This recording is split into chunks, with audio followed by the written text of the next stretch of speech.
네, 여러분 안녕하세요. 뉴스입니다. 어제 국회 본회의에서는 한덕수 국무총리 후보자의 인준에 대한 투표가 있었습니다. 제적인원 250명 중 찬성 208표, 반대 36표, 그리고 기권 6표 나왔습니다. 찬성률이 무려 83.2%라는 압도적인 찬성표로 가결됐습니다. 민주당은 본회의에 앞서 의총을 열고 찬반 격론 끝에 한덕수의 인준안 가결을 당론으로 채택했습니다. 그 수많은 의혹에도 불구하고 민주당에서 찬성 쪽에 당론을 세운 것은 윤석열 임기 초반부터 발목만 잡는다는 프레임에 걸리지 않겠다라는 정치적인 계산이 있었던 것으로 보여집니다. 결국 윤석열이 지명한 후보자 중에 대다수는 이로써 내각이 완성됐습니다. 그런데 참 이해 안 되는 부분이 있습니다. 국임당은 문재인 정부 5년 내내 오로지 발목 잡기만 했을 뿐인데 제대로 일한 적이 없을 뿐인데 그럼에도 불구하고 국민 절반 이상은 저들에게 정권을 줬습니다. 그런데 민주당은 왜 그렇게 이런저런 눈치를 살피는 것인지 참 이해가 안 갑니다. 결국 당론으로 채택을 하기는 했지만 그럼에도 불구하고 양심상 소신껏 반대표를 던진 분이 최소 20명 이상은 된다는 겁니다. 대충 어떤 분들이 반대표를 던졌을지 충분히 감이 옵니다. 그분들이 진정한 민주당 의원들이지 않을까 생각합니다. 인사청문회 과정과 표결에 대해서 사실 민주당이 아쉬운 부분도 많고 할 말도 많지만 똑똑하고 잘나신 분들이 내린 결정이겠거니 하고 그 아쉬움 뒤로 하겠습니다. 후보들 대다수가 조국 전 장관 기준대로 인사청문회를 진행했다라면 그 수많은 의혹들 앞에서 임명될 만한 후보자는 손가락에 꼽았을 정도로 윤석열 정부 내각의 도덕성 이루 말할 수 없을 정도로 심각한 수준이었죠. 그럼에도 불구하고 민주당의 공격은 그야말로 물풍선이었습니다. 말랑말랑해도 이렇게 말랑한 인사청문회가 있나 싶을 정도였습니다. 여튼 이 윤석열 내각의 도덕성에 대해서는 윤석열이 국정 운영을 하는 데 있어서 많은 걸림돌이 될 것이고 부메랑으로 돌아갈 것입니다. 지켜보면 알게 되겠죠. 자, 한편 어제 본회의에서는 국임당의 전 원내대표인 김기현의 징계안이 통과가 됐습니다. 김기현은 지난달 법사위에서 검찰개혁 입법 논의에 반대하면서 법사위원장석을 점거했다는 이유로 징계안이 제출이 됐는데 그 징계로는 매우 약한 국회 출석정지 30일 징계를 받았습니다. 본회의에 상정된 김기현의 징계안은 제적 268명 중에 150명이 찬성해서 가결이 됐습니다. 반대 109명, 기권 2명입니다. 징계안을 제출한 민주당 의원들이 대거 찬성표를 던진 것으로 보여집니다. 그런데 징계가 너무 약합니다. 법사위원장석을 점거한 겁니다. 회의를 주도적으로 방해를 한 겁니다. 국회 입법에 정면 도전한 겁니다. 그런데 겨우 출석정지 30일이라니 한 달 휴가 주는 겁니까? 오히려 신경 안 쓰고 편안하게 휴가 즐기다 오라는 거나 뭐가 다를까 싶습니다. 이러니 허구한 날 깽판 치는 버릇을 못 고치는 것입니다.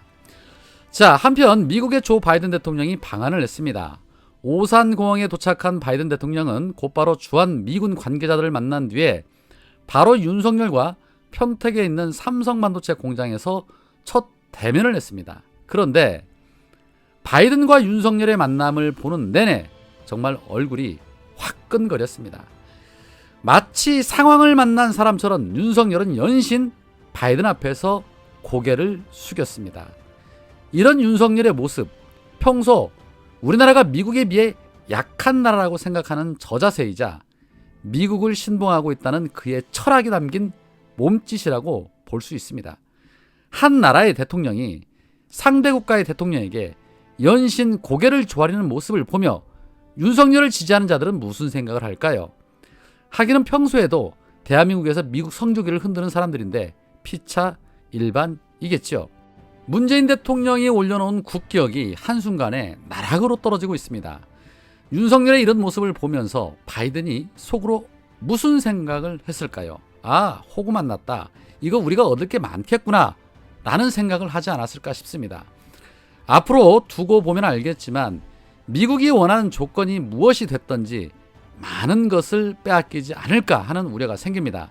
물론 일본에 대해서는 더더욱 말할 필요가 없겠죠. 윤석열의 외교로 인해 대한민국이 또다시 글로벌 호구가 되는 것은 아닐런지 정말 걱정이 태산입니다. 이재명의 민주당에서 철저하게 견제하고 막아서야만이 대한민국의 국격을 그나마 지킬 수 있을 것입니다.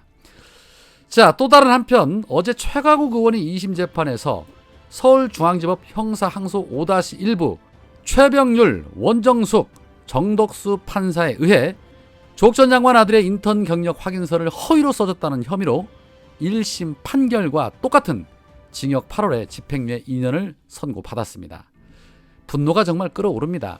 민주 인사들에 대해서는 죄도 아닌 것들을 죄로 만드는 검찰, 사법부의 카르텔이 정말 대한민국 시민으로서 분노하지 않을 수가 없습니다. 최강욱 의원은 재판 이후 자신의 페이스북에 글을 올려서 매번 좋지 않은 소식을 들려 송구하다. 하지만 정치 검찰의 폭주를 알리고 막아낼 수 있다면 어떤 고난이라도 감수하겠다. 헌법과 형사소송법의 원칙에 대한 우리 대법원의 의지를 확인할 기회가 아직 남아있다. 최선을 다해 옳고 그름을 밝히겠다. 세상의 상식과 우리의 민주주의를 믿고 굳건히 이겨내겠다. 격려와 성원에 부응하지 못해 늘 너무나 죄송하다. 언제나 제게 주어진 소명과 책임을 잊지 않겠다. 걱정해 주시고 유려해 주셔서 감사하다. 평생 잊지 않겠다라는 말씀을 하셨습니다. 최강욱 의원이 왜 죄송합니까? 잘못은 저들이 저지르고 있는데 말입니다. 개혁에 앞장섰던 분들에게 저들은 철저하게 감히 니들이 우리를 건드려라며 보복을 가하고 있는 것입니다. 이에 대해서 민주당 일부 의원들은 납득하기 어렵다며 최강욱 의원 지키기에 나섰습니다.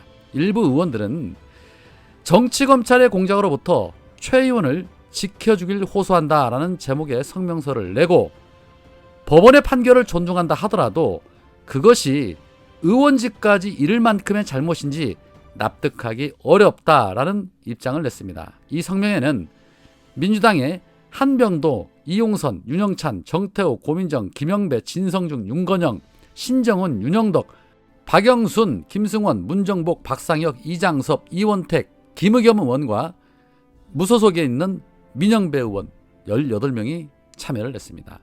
물론 이 외에도 함께하고자 하시는 분들이 많으실 겁니다. 물론 당연히 동료 지켜야죠. 당연한 겁니다. 그러나 국회는 말보다 행동입니다. 언론개혁, 사법개혁 등 입법으로 더 강하게 싸워주시기를 진정으로 부탁을 드립니다. 누구는 실제로 인턴을 했음에도 시간 가지고 트집 잡아 기소하고 유죄 때리고, 누구는 별별 의혹이 다 터지고 실상이 드러났음에도 불구하고 그 가족들과 조카들은 미국에서 수사가 들어가자 몰래 귀국하고 논문을 철회하고 난리도 이런 난리가 없는데 장관 임명까지 되는 대한민국 현실입니다. 그럼에도 불구하고 기레기들은 기사 한 줄 보도 한 줄 없습니다. 이게 지금 나랍니까? 말죽거리 잔혹사라는 영화에 배우 권상우가 분노하며 유리창을 깨면서 욕하는 장면이 나옵니다. 갑자기 그 욕이 생각이 납니다. 오늘은 여기까지입니다. 고맙습니다.